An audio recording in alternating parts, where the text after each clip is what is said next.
Engkau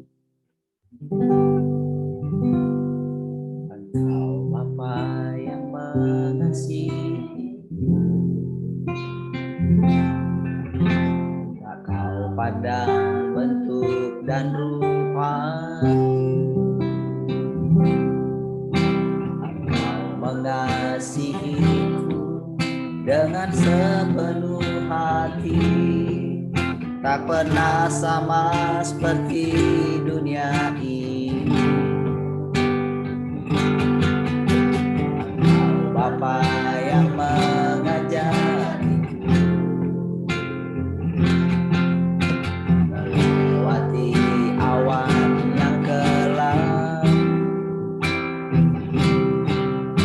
Kau buatku kuat bagaikan benggawali, mengatasi segala pencobaan.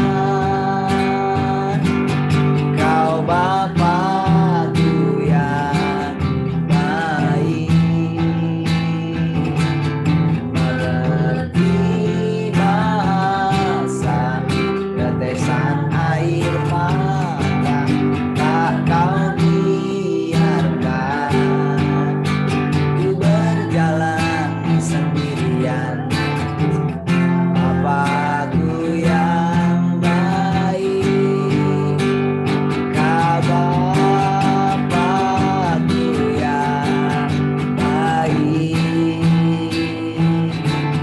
mengerti bahasa tetesan air mata, tak kau biarkan ku berjalan sendirian. Kau Bapa-Ku yang baik, Kau sungguh baik.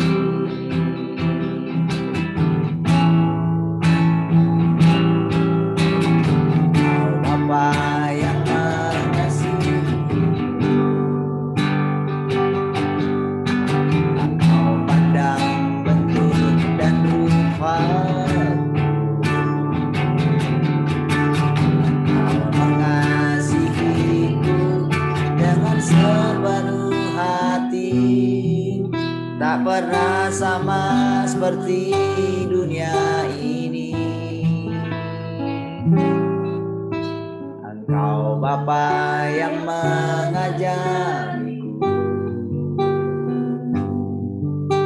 melewati langit biru. Kau yang buatku terbang bagaikan raja wali, mengatasi segala pencobaan. Kau Bapa-Ku yang baik, mengerti bahasa tetesan air mata, tak kau biarkan ku berjalan sendirian. Sebab Kau Bapa-Ku yang baik, Kau Bapa-Ku yang baik, mengerti bahasa tetesan air mata, tak kau biarkan ku berjalan sendirian. Sebab Kau Bapa-Ku yang baik, Kau sungguh baik. Sekali katakan, Kau Bapa-Ku, Kau Bapa-Ku yang baik, mengerti bahasa tetesan air mata, tak kau biarkan ku berjalan sendirian. Sebab Kau Bapa-Ku yang baik, Kau sungguh baik.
kekasih hatiku,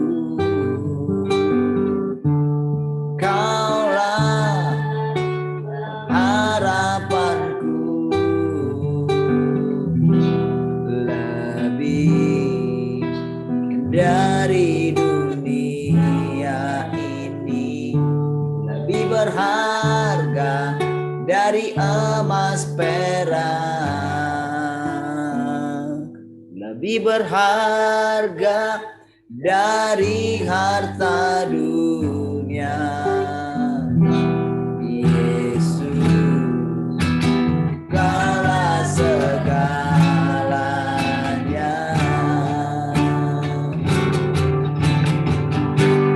Tak dapat jalan sendiri, ku perlu Engkau selalu. Tak dapat hidup tanpamu, hanya Engkaulah sumber kehidupan. Tak dapat jalan sendiri, ku perlu Engkau selalu. Tak dapat hidup tanpamu, hanya Engkaulah sumber kehidupan.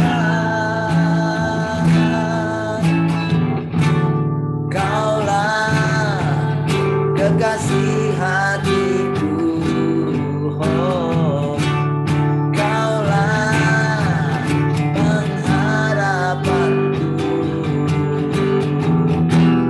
lebih dari dunia ini, lebih berharga dari emas perak, lebih berharga dari harta dunia.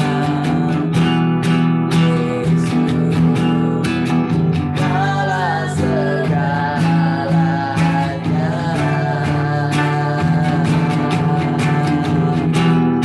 Yesus, Kaulah segalanya. Oh, Yesus, Kaulah segalanya.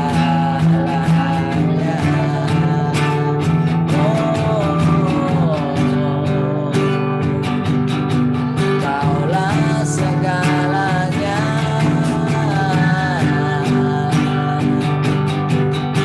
Kaulah nafas hidup kami, tak dapat hidup tanpamu Tuhan. Yesus, Kaulah segalanya.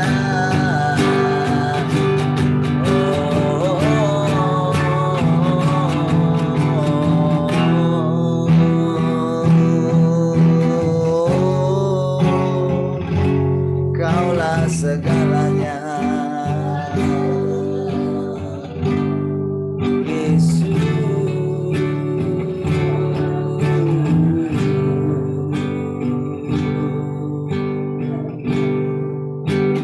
Haleluya.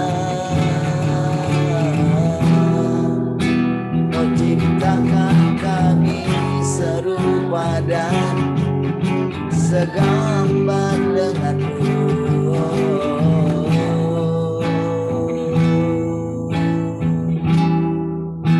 Yesus,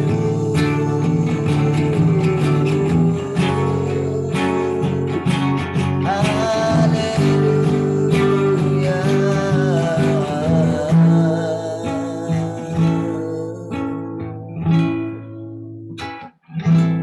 Yesus, Engkau sangat baik.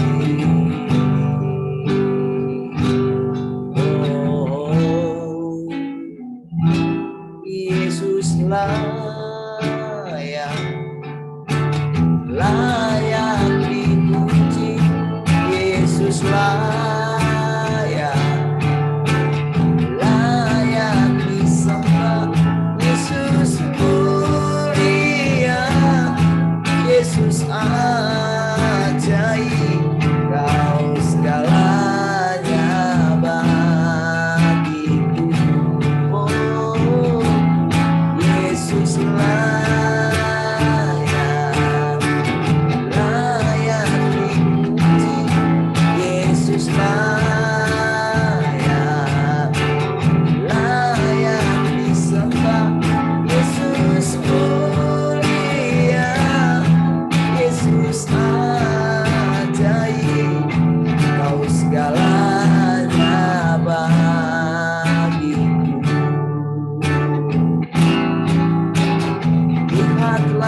segalanya bagiku. Yesus mulia, Yesus ajaib, Dia segalanya bagiku.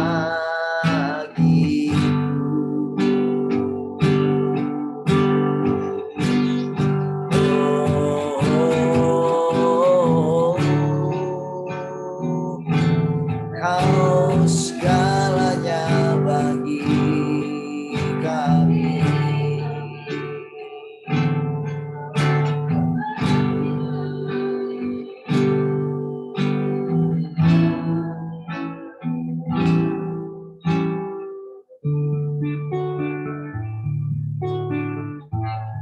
Haleluya. Kasih Tuhan dan bersyukur. Memuji Kaulah segalanya bagi kami. Terima kasih Yesus, Engkau mengungkapkan bagi kami pribadi apa yang Engkau rasakan, apa yang Engkau kerjakan, Engkau tunjukkan. Terima kasih Tuhan. Biarlah kami boleh menemukan bagian kami di dalam. Terima kasih. Dengan berbagai macam cara Engkau mengajar, Engkau menuntun kami, Engkau membimbing. Terima kasih Tuhan. Firman-Mu adalah Engkau sendiri. Semakin hari kami mendengarkan perkataan-perkataan, maka semakin hari kami boleh merasakan kehadiran-Mu yang nyata. Kami boleh memandang Engkau karena Engkau mengatakan kami dapat memandang Engkau. Kami dapat melihat indahnya wajah. Karena Engkau yang berkata demikian. Kami boleh mengalami persekutuan dengan Engkau. Kami boleh menjadi satu sama seperti Engkau adalah satu dengan Bapa. Oh Tuhan dan Roh Kudus. Terima kasih. Kami juga menjadi satu di dalam Engkau. Karena Engkau sendirilah yang mengatakannya. Tidak mungkin tidak akan terjadi. Karena perkataan-Mu tidak mungkin tidak terjadi. Pastilah terjadi. Terima kasih Tuhan. Kami sangat bersyukur. Terima kasih. Silahkan. Kembali kami mau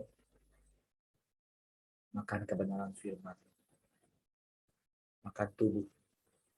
Minum darah. Karena di sanalah kami boleh menjadi kenyang. Terima kasih. Kami bersyukur. Engkaulah hidup kami. Oh, hidupmu makin berlimpah. Terima kasih. Kami bersyukur. Haleluya. Mari kita semua yang mengasihi Tuhan sama-sama katakan amin.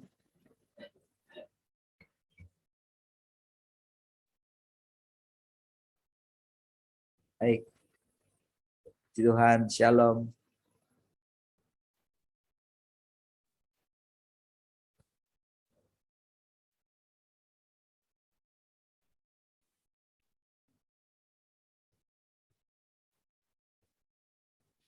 Shalom, selamat pagi semua.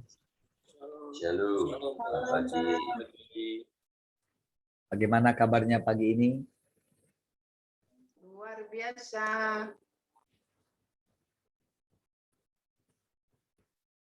Kemarin di Zoom-nya, yang hadir di Zoom suara nggak dengar ya? Khotbahnya, pas khotbahnya kayaknya. Bu Arta gimana? Henny mana ya? Henny bukannya udah masuk tadi ya? Radio katanya Pak. Henny di radio Yang sekarang. hari Minggu ya Pak? Kenapa? Yang hari Minggu? Iya. Iya pelan Pak, makanya aku pakai handset. Tambah lagi hujan deras kan. Enggak lah, di sini nggak hujan jadinya. Nggak jadi hujan kemarin. Di sini dari pagi Pak hujan sampai Oh. sore, sampai sekarang pun. Oh, di sana yang hujan ya? Ya makanya aku pakai handset, nggak kedengaran suara Bapak. Makanya video aku matiin. Tapi kedengaran suaranya? Pakai handset? Iya kalau pakai handset, iya Pak. Iya, soalnya operatornya itu terlalu sibuk dengan handphonenya kali, jadi nanti mau di training dulu. Nanti kalau berarti kalau lagi ibadah nggak boleh pegang handphone dia, berbahaya. Oke, karena rekamannya saya lihat memang suaranya tidak ada. Tapi mungkin pakai headset, mungkin bisa ya. Di handphone kecil sekali suaranya. Ya, baik ya. Puji Tuhan ya. Nah, saudara,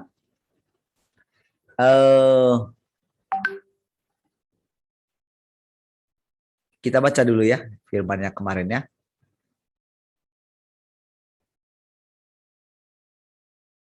Jadi Mazmur pasal 48 supaya nggak penasaran ya. Karena kita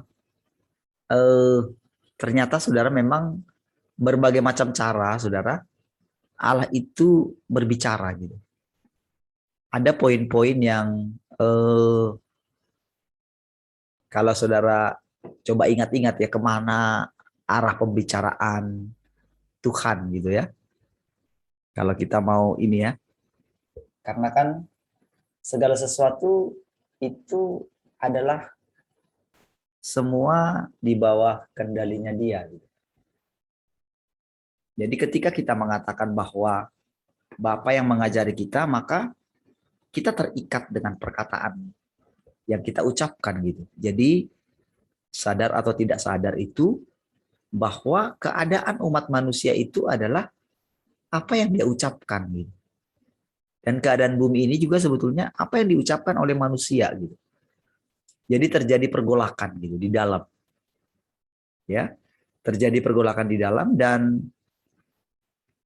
semakin ke sininya manusia itu akan sadar nantinya. Semakin banyak orang sadar gitu. Bahwa ternyata segala sesuatu tak bisa lari daripada apa yang sudah dia tetapkan gitu. Jadi di dalam kita ini, saudara, di dalam setiap makhluk itu, kita boleh tahu bahwa segala sesuatu itu ada keseimbangannya gitu. Jadi kalau ada namanya apa itu rantai makanan itu ya, seperti itu kan, ini makan ini, makan ini, kan berbentuk lingkaran gitu kan, rantai makanan. Nah, mungkin ada banyak kita mungkin berpikir kok bisa seperti itu ya, gitu. Ini makan ini, makan ini, makan ini, terjadi terus gitu. Itu kehidupan berjalan terus gitu, ya, berputar terus. Nah, ketika kita hanya memperhatikan dari sisi manusia, maka kita akan menganggap kejam sekali atau tidak adil. Misalnya yang paling fatal itu adalah ketika ada yang namanya kanibal ya, pemakan manusia. Kan kalau kita lihat apa yang dikatakan oleh Tuhan, tubuhku benar-benar makanan, darahku benar-benar minuman. Tetapi saudara, memang benar pernah terjadi kan di tanah Batak gitu kan, asli penginjilnya kan dimakan. Dagingnya itu dimakan. Jadi dia tidak mendapatkan pemakaman yang layak kan. Padahal saudara, dia berangkat, pastikan itu diutus oleh Tuhan, saudara. Tidak mungkin, saudara, seorang penginjil berani melintasi negaranya gitu pada waktu itu, dan dia masuk ke tempat yang pedalaman gitu ya. Kalau bukan ada yang menggerakkan dia. Tidak mungkin. Secara manusia tidak mungkin dia pergi. Gitu. Nah, Kalau kita hanya memikirkan kehidupan secara manusia dari sisi manusia, seperti yang saya katakan tadi bahwa tidak adil gitu. Tetapi kalau kita lihat dari apa yang terjadi, berarti kan dagingnya penginjil itu asli ada di dalam tubuh daripada yang memakannya kan. Yang pasti keturunan daripada yang memakan itu ya memakan juga kan. Karena itu saudara satu kampung itu makan itu. Ya. Nah, kalau darah Habel saja itu bisa teriak di bumi gitu. Apalagi tubuh yang dimakan oleh orang itu. Gitu. Apalagi kalau bukan bahwa seluruh suku itu yang memakan itu enggak bisa enggak harus jadi miliknya Tuhan kan gitu. Di sisi itulah yang tidak mungkin yang enggak sampai pikiran manusia dulu gitu. Nah, seperti saudara, saya juga ketika berpikir kemarin ketika di kerajaan 1000 tahun ketika hanya makan tumbuh-tumbuhan gitu kan. Saya berpikir begini, iya ya. Kenapa nggak pernah terpikir seperti itu ya? Jadi kalau rumput itu kan hidup gitu ya. Jadi ketika dia makan terus, tumbuh terus, tumbuh terus, tumbuh terus.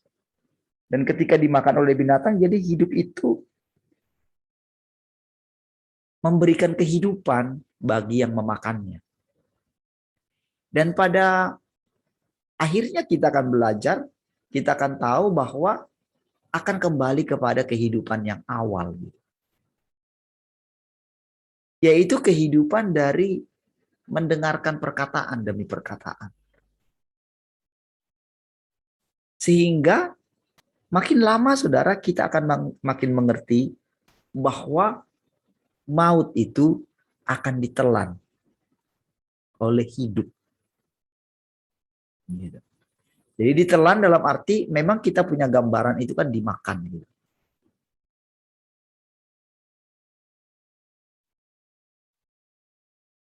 Tapi pengertian berikutnya daripada ditelan itu digantikan.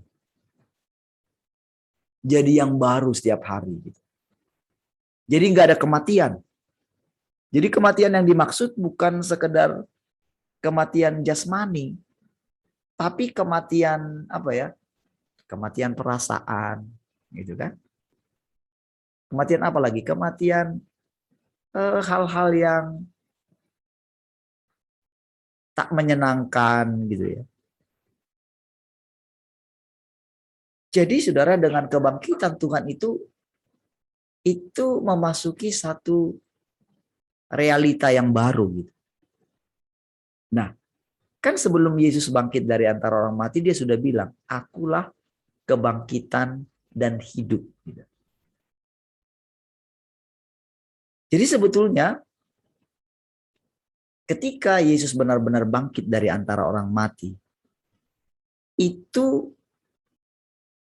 nilainya sama sebetulnya dengan perkataan dia, akulah kebangkitan dan hidup. Gitu.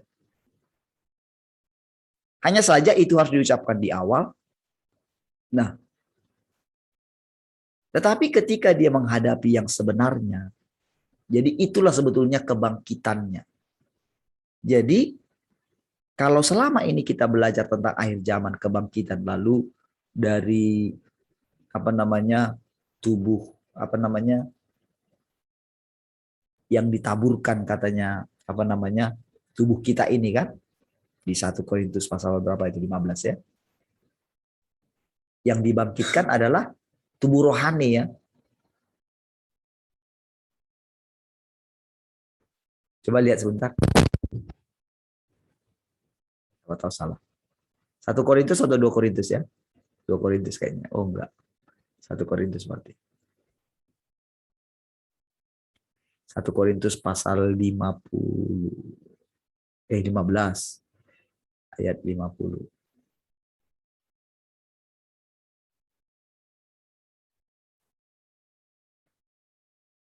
Ya, coba ya kita lihat dulu ya.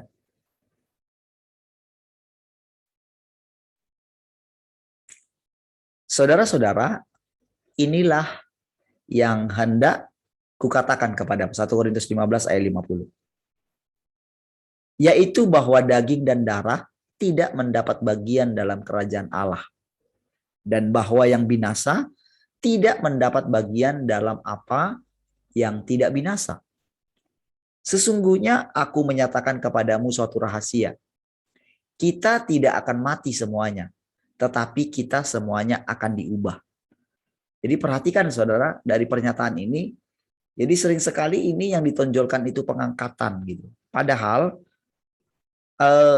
tidaklah demikian gitu. Yang mau ditonjolkan di sini adalah perubahan. Tidak semua kita akan mati. Ya. Tetapi akan diubah. Tetapi kita semuanya akan diubah gitu loh. Oke. Jadi intinya bukan yang di atasnya. Kalau di atasnya itu kan itu akan seperti yang ayat 32 itu. Tetapi intinya sebetulnya tidak, kita semua akan diubah gitu loh. Itu intinya ya. Jadi bukan masalah terangkatnya. Dalam sekejap mata, pada waktu bunyi nafiri yang terakhir, sebab nafiri akan berbunyi dan orang-orang mati akan dibangkitkan dalam keadaan yang tidak dapat binasa, dan kita semua akan diubah. Nah, diulangi lagi perkataan, kita semua akan diubah. Karena yang dapat binasa ini harus mengenakan yang tidak dapat binasa. Dan yang dapat mati ini harus mengenakan yang tidak dapat mati. Dan sesudah yang dapat binasa ini mengenakan yang tidak dapat binasa, dan yang dapat mati ini mengenakan yang tidak dapat mati, maka akan genaplah firman Tuhan yang tertulis. Maut telah ditelan dalam kemenangan. Nah, itulah prosesnya. Dan ini semuanya pasti terjadi. Seperti itulah terjadinya.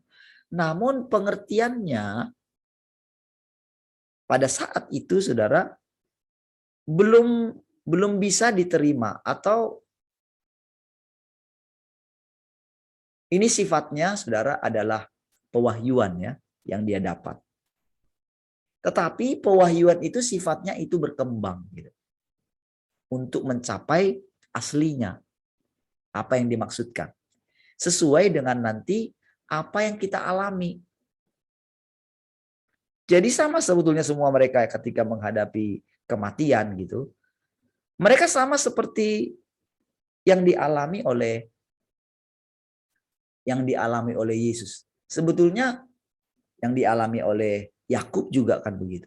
Aku akan pergi ke segala jalan yang fana katanya. Bahkan dia pernah mengatakan ketika dikabarkan anaknya Yusuf itu telah meninggal gitu, hanya dibawa pakaiannya. Dia kan bilang begini, kamu telah membuat aku turun ke dunia orang mati, hidup-hidup katanya gitu. Jadi saudara, segala ciptaan itu, atau mungkin semua manusia,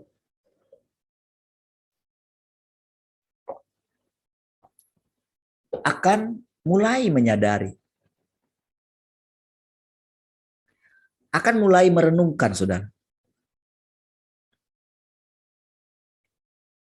Akan mulai merenungkan kehidupan apa nanti yang akan dia jalani berikut. Jadi kalau selama ini saudara kita mulai mendengarkan perkataan Tuhan yang sifatnya itu bukan yang di bumi ini, bukan darah dan daging gitu ya. Maka di dalam kita ini mulai kita akan merenungkan kehidupan apa lagi yang akan kita jalani berikutnya? Apalagi usia kita bertambah. Tetapi tahukah saudara, orang-orang dunia atau lebih tepatnya orang-orang yang hanya orientasinya di kehidupan yang sekarang di darah dan daging.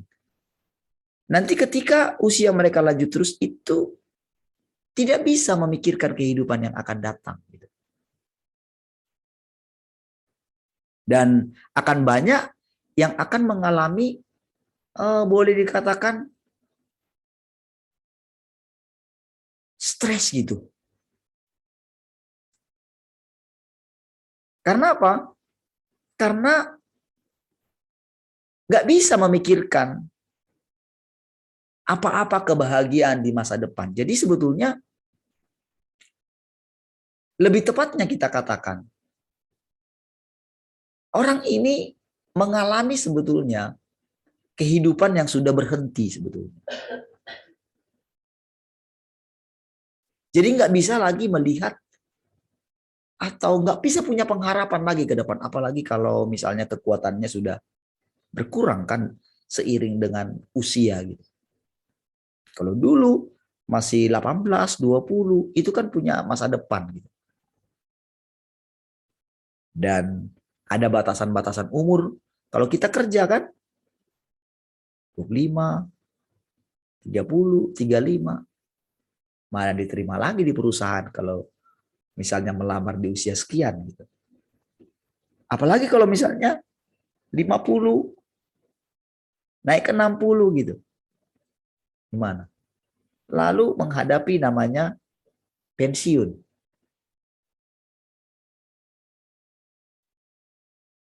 Itu satu masa yang bagi orang yang tidak siap dengan masa pensiun itu tersiksa sekali.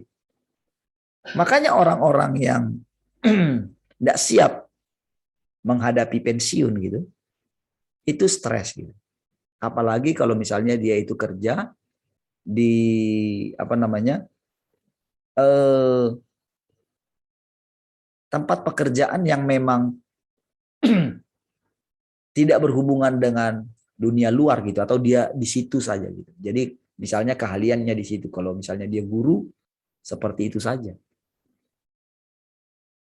Berbeda dengan misalnya kalau petani ya. Petani kan nggak ada pensiunnya gitu. Iya nggak? Dia bisa terus kerja gitu. Dan dia akan sangat menikmati pekerjaan itu.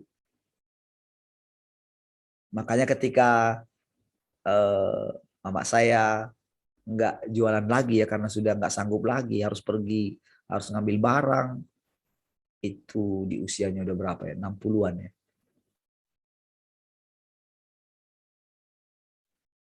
Jadi ketika dia harus berhenti jualan gitu kan. Wah, dia itu mikir gitu, gimana ya caranya. Nggak bisa aku diam terus ini katanya. Jadi kalau dia nggak kerja,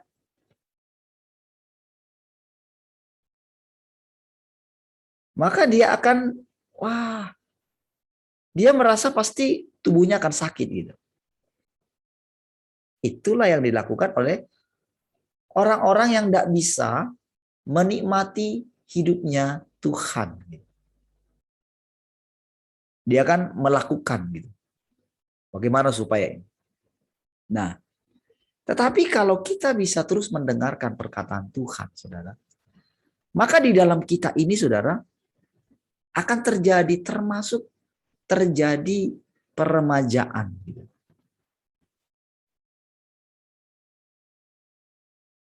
Jadi ada gambaran secara roh, tapi ada gambaran secara jasmani. Gitu.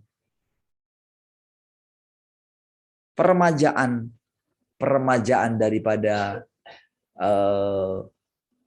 otak kita gitu. Terjadi gitu. Peremajaan tubuh kita juga akan terjadi. Itu tidak bisa tidak terjadi dan harus terjadi. Karena itu firman, saudara. Itulah sebetulnya artinya di mana hidup itu menelan maut sebetulnya. Nah, kalau mungkin dulu pengertian kita mau telah ditelan dalam kemenangannya, pengertian kita dulu ya sudah hidup selamanya.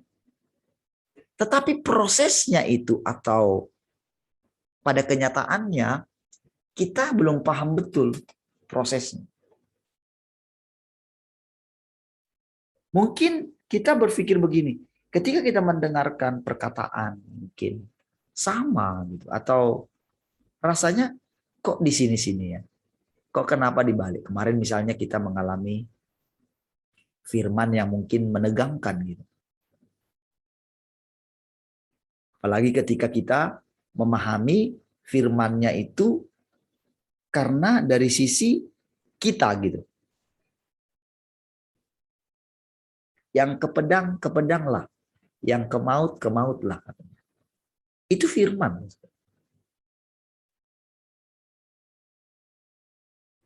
Seolah-olah nggak tahu lagi.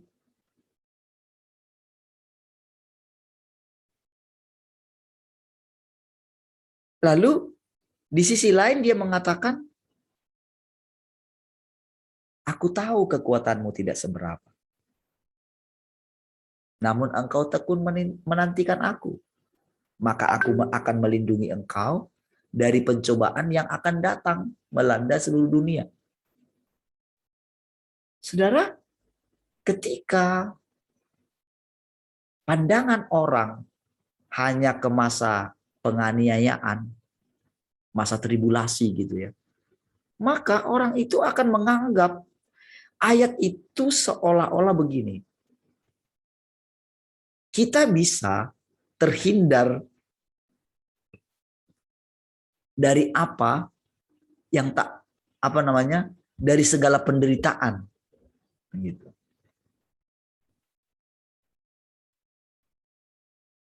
Apalagi ketika misalnya tanda 66 itu gitu.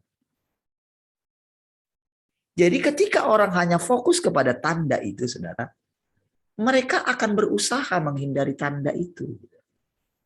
Itulah dari sisi manusianya. Nah, dari sisi yang lain ketika mengetahui seperti ini, maka mereka tidak peduli dengan tanda itu. Coba lihat itu ada seperti gimana ya, pertentangan satu dengan yang lain. Makanya saudara, ketika benar-benar tanda itu datang karena punya pengertian yang tadi, maka ya sudahlah, nggak apa-apa katanya. Padahal ketika dibilang nggak apa-apa itu, disitulah dia ditelan oleh dunia. Karena apa? Kan syaratnya untuk menerima keuntungan daripada menerima tanda itu apa? Bisa berjual beli. Untuk kelangsungan hidup bisa lebih ini gitu loh. Jadi saudara, pengetahuan yang tadi itu, yang baik harusnya, telah disalahgunakan oleh iblis. Perhatikan ya, saya ulangi sekali lagi. Kenapa mungkin saya yakin saudara sudah waktunya menjelaskan kepada saudara. Kenapa sepertinya berubah? Kenapa di awal rasanya seperti yang saya katakan kepada saudara, bahwa itu benar-benar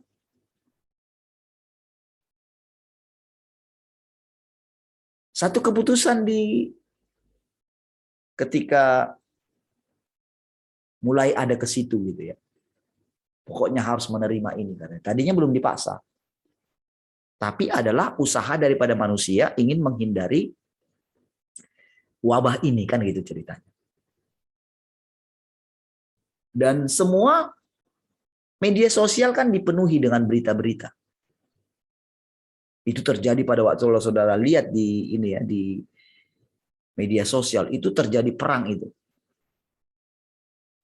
Ya, dan orang yang membicarakan hal-hal yang negatif gitu ya. Oh, nanti akan begini kalau nanti terima itu akan jadi begini. Ini penggerapan tanda. Jadi semua yang berita kayak gini itu langsung di-ban.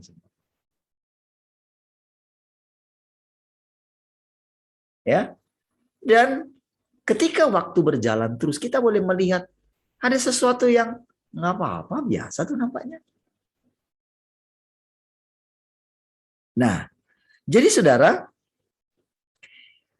mulai saudara kita boleh melihat sekarang. Coba saya ulangi sekali lagi ya. Yang tidak mau menerima tanda. Pertama kan ada beritanya di kitab Wahyu. Jadi kitab Wahyu menjadi seperti pokoknya kalau terjadi apa-apa yang dibuka kitab Wahyu. Kalau terjadi bencana, buka kitab Wahyu. Kalau terjadi perang, buka kitab Wahyu. Selalu gitu, saudara. Begitu agak merendah sedikit, lupakan kitab Wahyu. Gitu. Sampai saudara terjadi satu perubahan. Sampai ada istilah bahwa sekalipun ditanam chip itu, nggak apa-apa. Gitu. Karena mereka bilang ini sebetulnya dulu saya ingat, saya udah lama sekali baca ini ya, itu Rick Joyner yang buat di bukunya. Ya. Jadi sebetulnya tanda itu sudah sekalipun kita tidak menerima tanda itu secara fisik, tapi pada kenyataannya kita sudah menerima tanda itu secara rohani. Ya, melalui kedurhakaan lah ceritanya sebetulnya ya. Itu yang dikatakan di situ. Tetapi sekarang kan kita sedang sampai memang beritanya memang seperti itu. Jadi ternyata untuk masalah ini kan ini bukan masalah baru lagi. Ini sudah lama sekali. Dan masalah untuk mengurangi populasi itu kan sudah lama sekali, tapi tak pernah berhasil.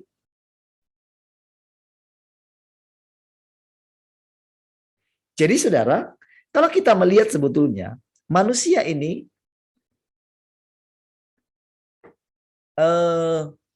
dikendalikan oleh sesuatu yang tidak dia lihat. Jadi mengikuti dorongan di dalam. Jadi terjadi peperangan antara yang jahat dengan yang baik gitu. Yin dan yang gitu kan. Nah, saudara, itu terjadi pergolakannya sampai kita lihat, sampai ke sekarang, kok rasanya kok malah makin berubah ya. Nah, jadinya saudara, di satu sisi dia pertahankan di sininya supaya tidak menerima tanda. Jadi setiap kali dari dulu kan sudah banyak sekali tanda-tanda seperti itu ya. Dulu barcode lah, inilah, itulah semua berubah-berubah gitu kan. Sampai ditanamkan sebesar ini dan itu sudah dipasang saudara. Yang sebutir beras itu sudah dipasang. Sehingga kalau saudara lihat, perhatikan sekarang. Berita tentang akhir zaman itu lama-lama tergerus pengertiannya. Karena apa? Semua sepertinya tidak seperti dulu yang dibicarakan. Jadi lama-lama saudara, orang itu dibuat bingung. Sampai semua mengatakan itu belum waktunya. Jadi karena belum waktunya, jadi orang tidak pernah mengalami yang namanya Tuhan itu benar-benar hidup di dalam dia. Bergerak di dalam dia. Terjadi kehampaan. Orang yang tadinya berapi-api melakukan apapun demi Tuhan, tapi makin bertambah usianya, hal-hal yang dahulu tentang kasihnya yang mula-mula kepada Tuhan, itu lama-lama berangsur-angsur menjadi pudar. Seandainya orang-orang itu yang sering berkhotbah itu tidak punya lagi jemaat, kemungkinan dia tidak punya lagi hubungan dengan Tuhan. Karena saudara, dia itu mendapatkan hidup ketika dia melakukan sesuatu yang namanya pelayanan. Itulah dulu yang saya takutkan. Ketika saya keluar dari gereja yang besar itu. Itu yang saya takutkan kalau saya tidak melayani lagi. Kan gengsi lah kalau misalnya ke tempat lain. Karena saya nggak dipanggil begitu. Karena saya sudah bosan dengan yang namanya pelayanan. Karena sudah mencapai lah istilahnya topnya. Oh ternyata begini. Apa yang saya pikirkan dulu, kalau saya itu di rumah Tuhan terus, ternyata luar biasa lah ya gitu. Itu pikiran saya. Jadi itu ketika saya menyukai hal-hal yang rohani gitu ya. Itu dalam benak saya itu, betapa indahnya kalau punya waktu lebih banyak sama Tuhan. Ternyata pada kenyataannya tidak demikian. Bahkan sayalah pemilik, istilahnya pemilik ruang Maha Kudus itu ceritanya kalau dalam ini ya. Menara doa kan. Dulu saudara sampai ada itu saudara. Kita bagi-bagi gitu. Jadi di menara ini golongannya yang belum ini nih. Yang masih di halaman gitu. Di menara yang satu ini. Jadi istilahnya yang manifest, yang apa itu bagian situ. Tetapi ada dia namanya ruang Maha Kudus. Gitu. Seleksi. Sampai dibuat batasan seperti itu. Jadi saudara, tapi waktu menunjukkan ternyata walaupun kita, ini saudara benar-benar sudah dengan berbagai macam cara. Itu sudah melakukan banyak hal tindakan-tindakan profetik. Aduh, udah sampai bosan. Sampai tindakan profetiknya bumi ini, globe itu. Kami main volley di Menara Doa itu untuk menggoncangkan, melakukan tindakan profetik gitu. Ditendang gitu kan. Jadi karena apa? Sudah habis pula doa gitu. Itu namanya peta kita bentangkan itu. Wah, bendera bangsa-bangsa kita angkat apa gitu. Banyak sekali saudara. Yang namanya bendera kita ikat dengan bendera Israel gitu kan. Untuk menyatukannya gitu. Wah, sudah lakukan semuanya. Nah, timbullah istilahnya apa sih?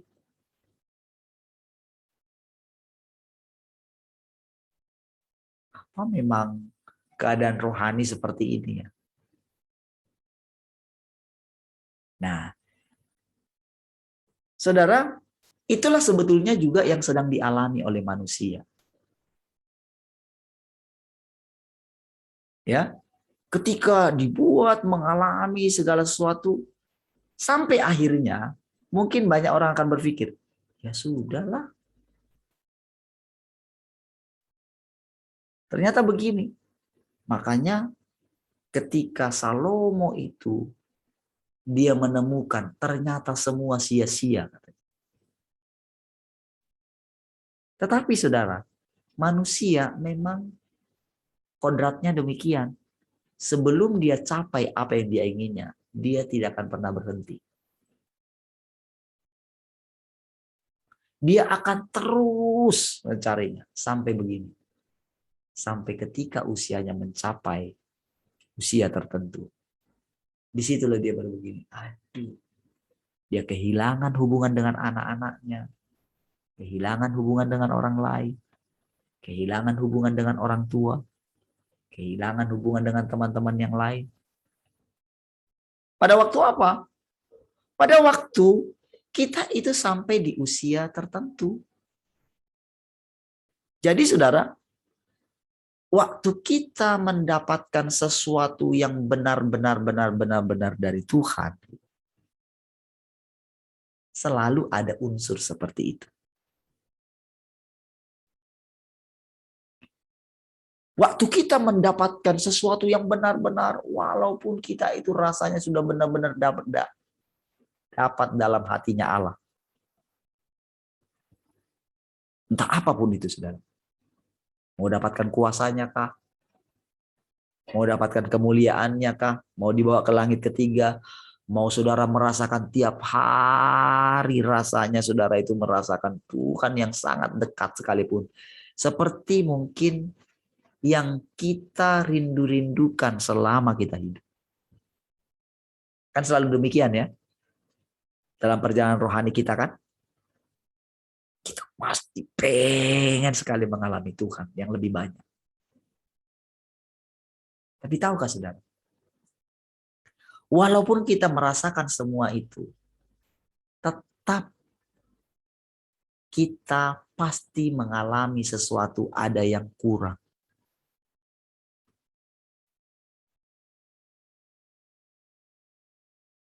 Itulah yang membuat kehidupan kita berjalan terus. Saudara, bagaimana kita menjalani yang namanya kehidupan kekal? Sedangkan kehidupan 70 tahun saja rasanya sudah membosankan. Sampai udahlah, matilah Tuhan. Saudara pikir kita bisa mati?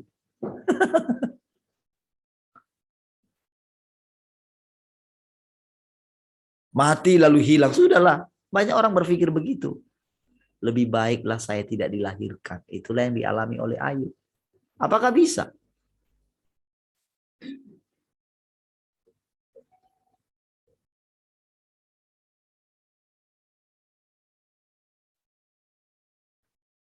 Saudara, kita akan melihat. Jadi saudara, ketika diperhadapkan kepada kita, apa saja? Kita melihat orang gila. Itu ada pelajaran dari sana. Kita melihat orang yang bengis, ada pelajaran dari sana. Kita melihat atau diperhadapkan dengan orang yang sulit sekali berubah, ada pelajaran dari sana. Dan tahukah saudara? Segala sesuatunya ini ada dalam hatinya Allah. Makanya Tuhan bilang begini. Orang miskin selalu ada pada kamu. Orang sakit selalu ada pada kamu. Tidak habis-habisnya orang yang kita layani.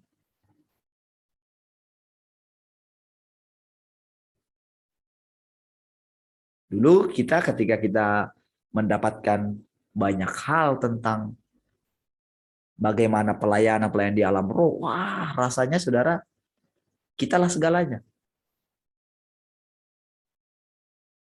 Tapi begitu kita dibawa kepada keadaan yang sekarang, kok biasa saja ya? Kalau dulu saudara ketika kita bicarakan dunia orang mati, rasanya itu, waduh. Pikiran kita di mana-mana ada setan aja gitu. Ada orang mati aja gitu. Ketika kita melayani orang, pokoknya ini ada opungnya ini. Ini ada ininya nih. Kamu pernah mimpi nggak? Selalu kan pola kita begitu kan? Maka apa yang kita katakan pasti terjadi.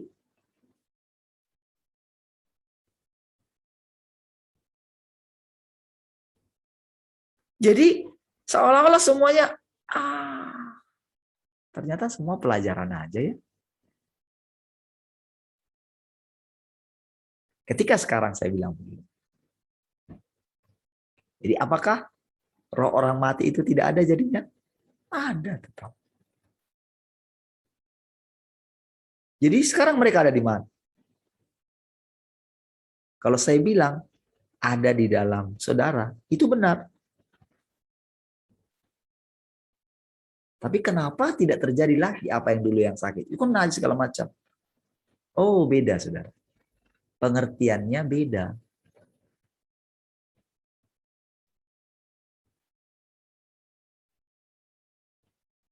Jadi saudara, apa yang membuat kita itu punya jarak dengan mereka adalah pengertian kita. Sekalipun mereka ada di seputar kita, ada di antara kita, bahkan mungkin coba ingin menempel gitu.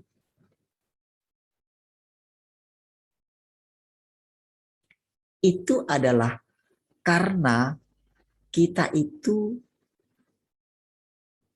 kalau kita itu semakin melekat dengan dia, dari pengertian kita,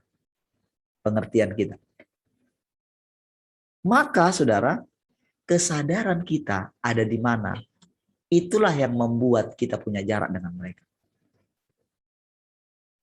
Tetapi ketika segala sesuatu belum dipulihkan, maka kita tidak akan pernah bisa tenang. Itulah yang dialami oleh Tuhan.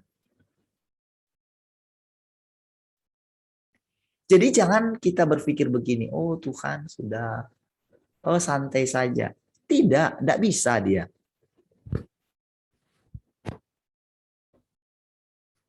Nggak bisa. Itulah proses yang panjang. Jadi dia itu punya timetable ya. Jadi sebelum dilaksanakan, sebelum habis pengelolaan itu, jadi walaupun dibilang misalnya 6.000, itu bukan waktu yang baku. Makanya kalau itu waktu yang baku, berarti dulu Henok itu nggak bisa terangkat dia. Nggak bisa. Dia harus melewati yang namanya Yesus mati dan kayu salib. Kan masih panjang di depan sini. Tapi kenapa dia terangkat? Kenapa Elia bisa terangkat? Nah, kita mesti belajar di situ. Jadi, kita nggak boleh terus menunggu. Kapan Tuhan datang? Kita nggak boleh menunggu kapan tanda ini dipasang. Nggak ada gunanya. Yang perlu adalah kita itu terus sampai terbangun di dalam pikiran kita itu bahwa Tuhan di atas segalanya. Dan ternyata Tuhan itu hidup di dalam saya. Nah, harus begitu punya pemikiran sekarang. Tidak peduli apa keadaan saudara sekarang. Mau saudara masih sulit meninggalkan dosa saudara, apapun itu. Saudara rasanya, wah melihat istri nggak ada terjadi harmonis, apa saja itu saudara. Nggak peduli. Saudara lebih percaya firman atau keadaan saudara. Nggak peduli saudara nggak bisa merasakan Tuhan, nggak bisa melihat Tuhan itu ada apa gitu ya, merasakan mujizat, mendapatkan mujizat, nggak peduli saudara, nggak usah pedulikan itu.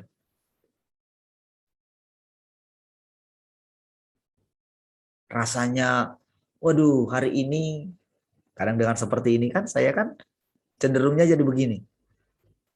Apa bisa Tuhan? Rasanya tersiksa kan saya. Rasanya kalau menjelang malam itu rasanya, waduh gimana ya? Saya selalu begitu, berjaga-jaga maksudnya begitu. Tapi semakin saya itu memikirkannya, semakin sulit saya ini dipakai Tuhan untuk menyampaikan sesuatu. Kadang-kadang saya jadinya begini. Saya tersandra oleh saudara. Karena dari saudara pasti akan mengatakan begini. Waduh, ini dengarkan apa ya? Bergantung kan? Nah, saudara, semakin saya perhatikan, jadi saya semakin begini. Saya mencari-cari kehadiran Tuhan setiap hari. Jadi muncul lagi usaha dari diri kita. Padahal nantinya tidak demikian. Jadi dalam perjalanan kita semua orang, siapapun dia, pasti akan menemukan Tuhan. Jadi saudara, tetapi mereka pasti akan mengalami yang namanya pemurnian di dalam api. Semuanya. Jadi neraka itu saudara, bukanlah sesuatu yang artinya sesederhana neraka yang dikatakan yang dilihat orang dibakar nanti segala macam panas di sini segala macam. Bukan. Ada arti yang lebih dalam dari situ. Seperti yang diterangkan sebelumnya kan, tentang ada jarak yang tak terseberangi katanya. Sekarang kita mulai mengerti. Ada jarak di antara kita.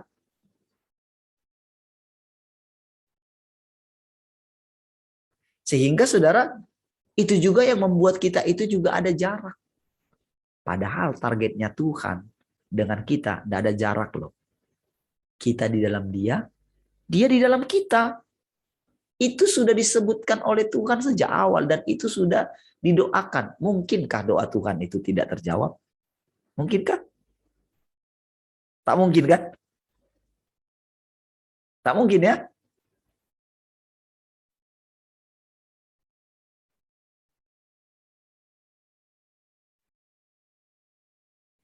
Jadi saudara, mari sekarang kita mulai apa ya? Apapun keadaan negatif yang kita lihat.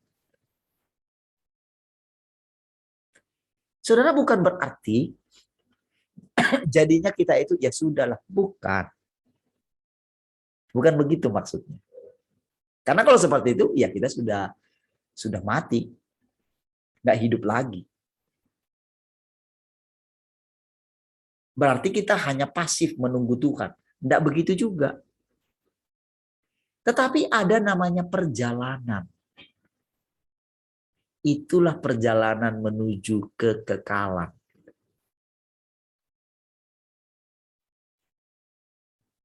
Perjalanan setiap hari sampai kita mengerti nanti apa sebetulnya kekekalan itu. Jadi ada memang keterlambatan yang saya perhatikan gitu. Keterlambatan kalau kita perhatikan ya di khotbah-khotbah para hamba-hamba Tuhan. Sehebat apapun khotbahnya gitu. Melihat keterlambatan gitu. Karena belum bisa menghidupi kehidupan yang terus dinanti-nantikan dia. Misalnya, mari kita terus memikirkan tentang sorga. Mari kita tinggalkan dunia ini. Itu saudara, aduh lambat sekali. Saudara. Itu benar-benar, aduh masih bayang-bayang gitu. Nah, jadi sekarang kita itu adalah bagaimana menjalani kehidupan yang sebenarnya. Sudah. Begitu Tuhan datang. Yang pertama kali. Sebetulnya kita sudah masuk kerajaan sorga. Bukan berusaha masuk. Kita sudah ada di dalamnya. Sudah ada. Hanya saja kita selalu melihat diri kita. Nggak melihat Tuhan. Kita melihat kekurangan kita. Kita melihat kelemahan kita. Kita melihat dosa kita. Kita melihat temperamen kita. Itu terus yang kita perhatikan. Apalagi kita perhatikan lagi orang lain. Bagaimana mereka jatuh dalam dosa. Bagaimana ini. Bagaimana ini. Bagaimana ini. Kita hanyut di situ. Sehingga saudara, kita tidak punya hidup. Hidupnya Tuhan itu stuck, nggak mengalir. Karena apa? Karena kita sibuk mengata-ngatai orang.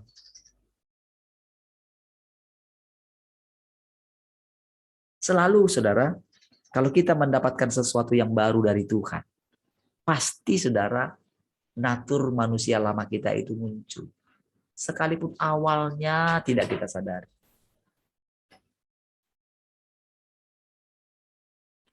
Tetapi walaupun demikian, tahukah saudara? Ketika pada kenyataannya saya sampai begini, saudara. Sampai, terus gimana dong Tuhan? Gitu.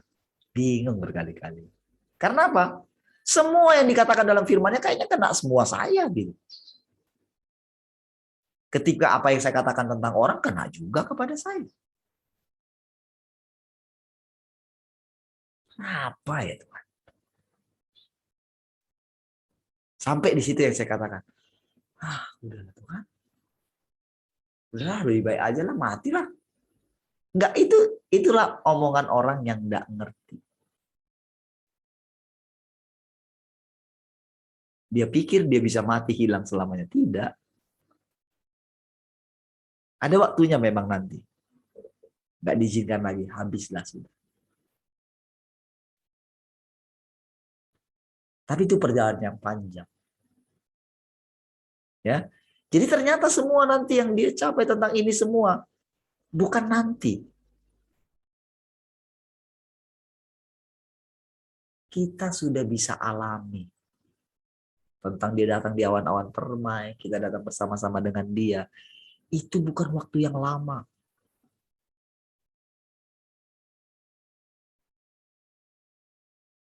Jadi dengan pengertian,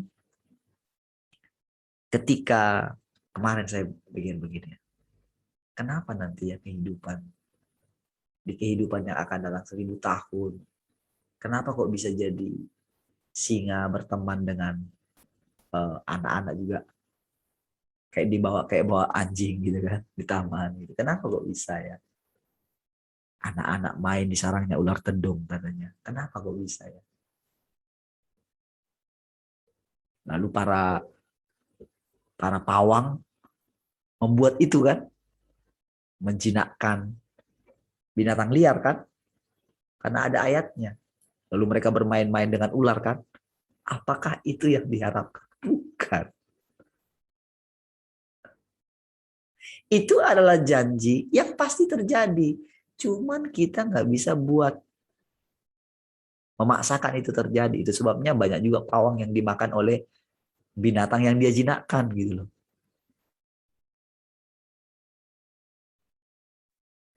Jadi saudara, kita melihat sekarang saudara, bagaimana tepatnya Allah itu saudara.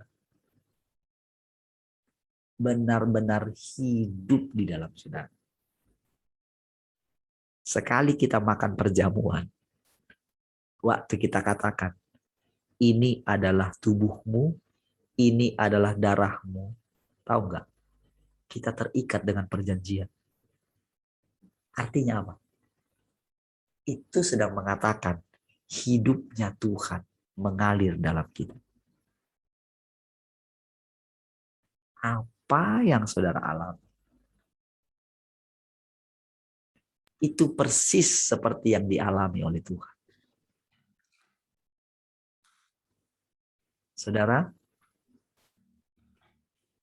semua yang dialami oleh Tuhan, yang disalibkan itu, yang kaki yang di sampingnya itu dipatahkan, itu semua adalah pengalaman daripada nabi-nabi yang dulu. Jadi benar-benar saudara pengalaman hidup mereka.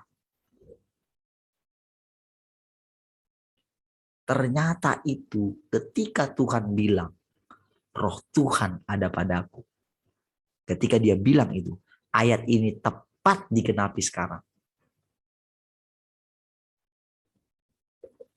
Saudara, seperti itulah caranya kemarin itu saudara Tuhan memimpin.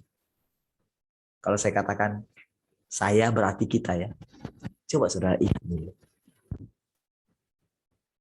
Kalau kita review kembali ke belakang.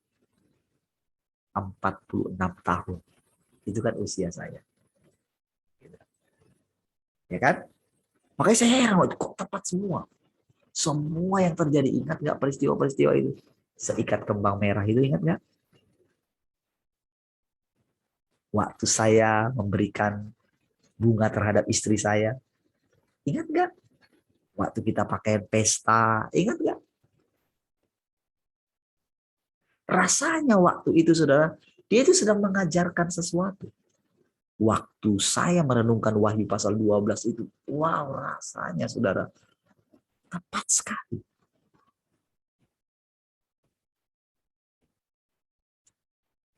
Saudara, mungkin orang berpikir gitu. Saya juga berpikir, itu benar-benar saudara itu dikuasai oleh alam yang seperti itu. Sehingga mungkin orang berpikir, oh dipas-paskan. Oh tidak, bayangkan saudara saya berhenti di halte saja. Di sini, di batas kota, dengar lagu itu saudara. Bayangin bisa dapat pengertian, saya menangis menyanyikan lagu itu bayangin. Karena apa? Pada waktu itu saudara, saya seperti ada di persimpangan.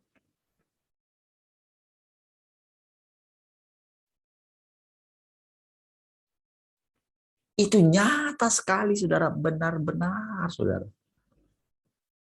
Tuhan itu nyata sekali. Senyata saya melakukan segala sesuatu. Dan tahukah saudara, itulah yang akan kita alami. Yang namanya benar-benar mengalami Tuhan menyatu dalam saudara.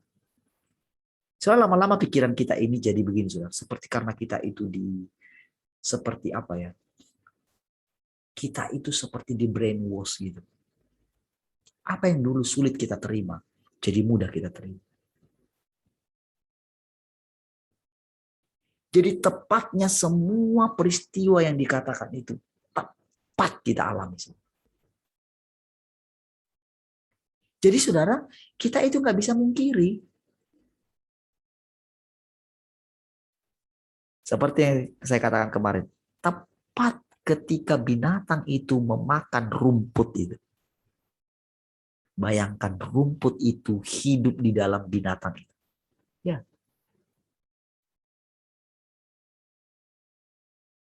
Kalau kita hanya pikirkan dia itu sebagai misalnya hanya, berarti dia jadi objek ya. Subjeknya itu kan.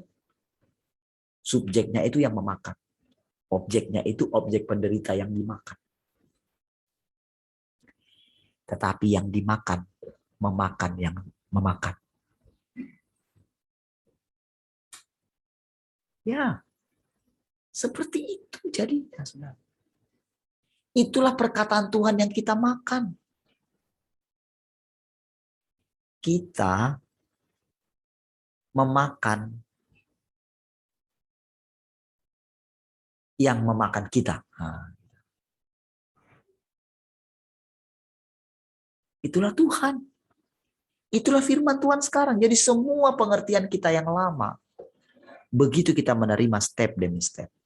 Jadi kalau kita tidak menerima perkataan Tuhan, disitulah kita akan masuk nanti yang namanya masuk ke jurang maut, masuk sampai namanya ke neraka. Gitu.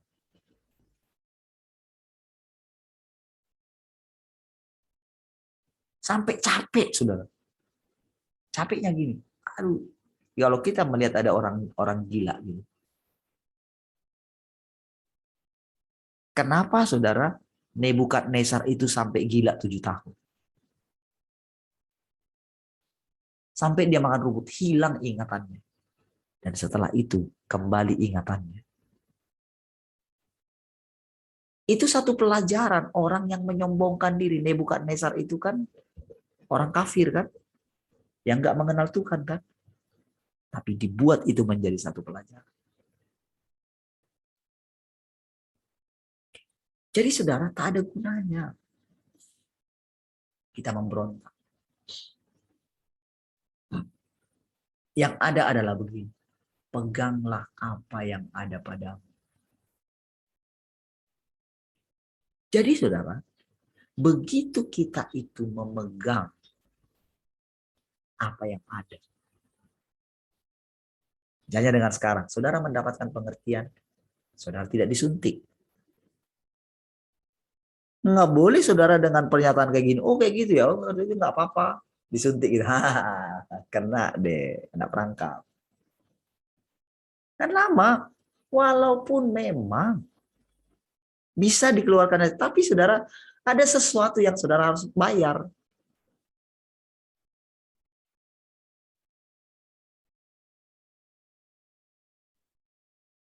Sebaliknya, tidak boleh menganggap saudara yang tidak terima sudah merasa lebih benar.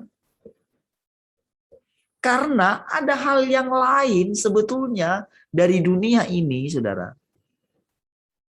yang terus akan ditawarkan. Itulah sebetulnya kemudahan-kemudahan yang dia buatkan. Makanya banyak orang-orang yang tidak mau disuntik menipu gitu kan. Ketahuan saudara. Ditangkap langsung disuntik. Aduh. Karena apa? Berpikir dengan hikmatnya bisa melarikan diri. Jadi saudara dengan keadaan apa yang sudah terjadi, sudah. Tapi begitu kita mendengarkan firman, kalau kita masih kembali ke belakang, akan menderita, percaya. Saudara akan seperti Esau. Yang walaupun dia mencucurkan air mata, dia tidak bisa mendapatkan. Wah, dia rasanya mau ini. Dia nggak bisa mendapatkan. Nggak bisa bayangin, saudara. Nggak ada lagi, Pak. Masa nggak ada satupun berkatmu untuk aku? Nggak ada. Si Esau itu pikir gini. Itu kan cuma kata-kata. Seperti itu nantinya, saudara.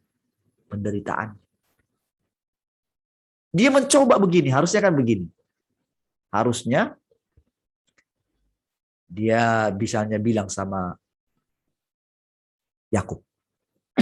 Kuk, gini deh, Kuk. Oke. Dulu engkau sudah terima karena itu kan. Sekarang aku kasih kamu semua harta. Cuman bilang begini. Kamu ngomong, sekarang apa yang sudah engkau terima, katakan aja kepadaku. Bilang aja begini. Tuhan, atau mungkin mereka pergi ke depan makamnya Ishak ya. Ayo, di sini kita ngomong nih. Bilang aja, kamu bilang semua perkataan yang Bapak bilang dulu ke aku, bilang sekarang aku kembalikan kepada Esau. Oke, semua bilang gitu aja lah. Gimana? Nggak bisa.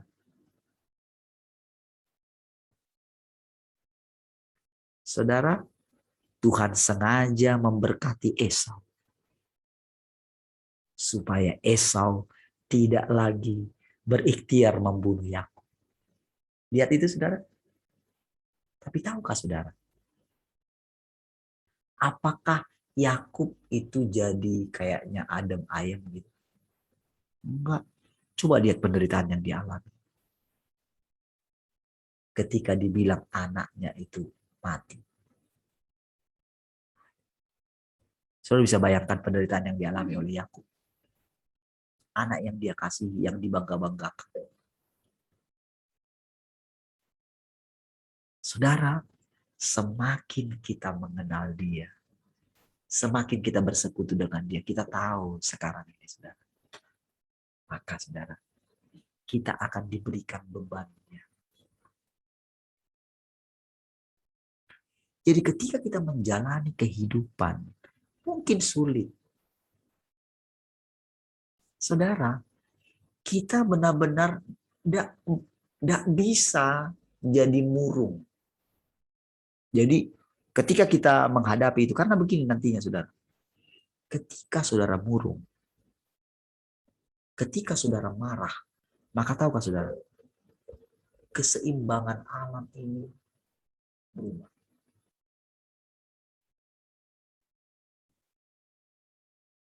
Jadi seperti itu nanti. Makanya saudara, begitu saya lihat kemarin itu, saudara, ketika saya lihat gitu ya kemarahan itu, lalu tiba-tiba begini, ketika sedih kita juga sampai bayangin Uli saja kaget gitu di belakang, nggak pernah dengar suara keras seperti itu. Jam 6. Tetapi tiba-tiba, saudara, itu bisa aja. Saya tahu. Saya benar-benar belajar di situ. Lihat. Itu rasanya bisa hilang semua dan sudah.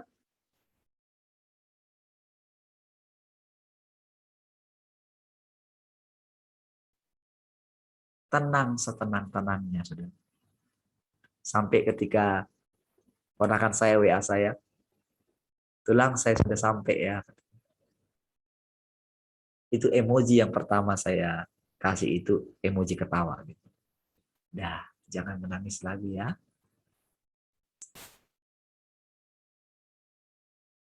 Dari situ saudara, saya dapat satu pelajaran. Begitu ya Tuhan. Saudara, ketika kita menjaga kondisi hati kita terus, semakin melekat dengan dia, ternyata dia yang bekerja dalam hidup kita. Apapun yang kita rasakan, hal yang negatif, hal apa saja gitu. Nggak boleh kita berlama-lama tinggal di situ. Memikirkan hal yang negatif. Makanya dikatakan Filipi 4 ayat 8 itu. Jadi saudara, itulah yang membuat Allah menikmati segala keadaan ini saudara. Tetapi bukan berarti dia tidak turut merasakan apa yang dirasakan oleh manusia. Orang yang paling menderita itu sangat dekat dengan Tuhan.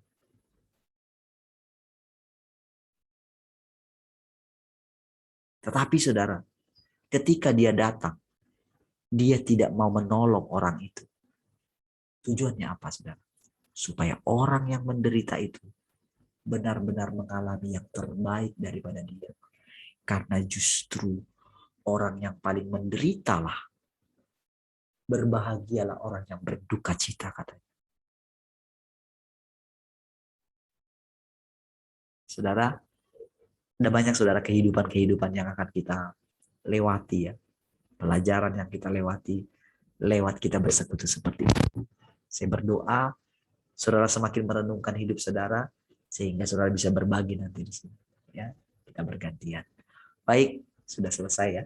Mari kita berdoa. Terima kasih Tuhan. Kami bersyukur pagi hari ini. Kami memuliakan Engkau Tuhan. Apapun yang kami kerjakan hari ini, semuanya demi kemuliaan. Bagimulah segala pujian dan kemuliaan. Kekal selama-lamanya. Mari kita semua yang mengasihi Tuhan sama-sama katakan. Amin. Baik, puji Tuhan. Tuhan memberkati ya. Sampai ketemu besok pagi.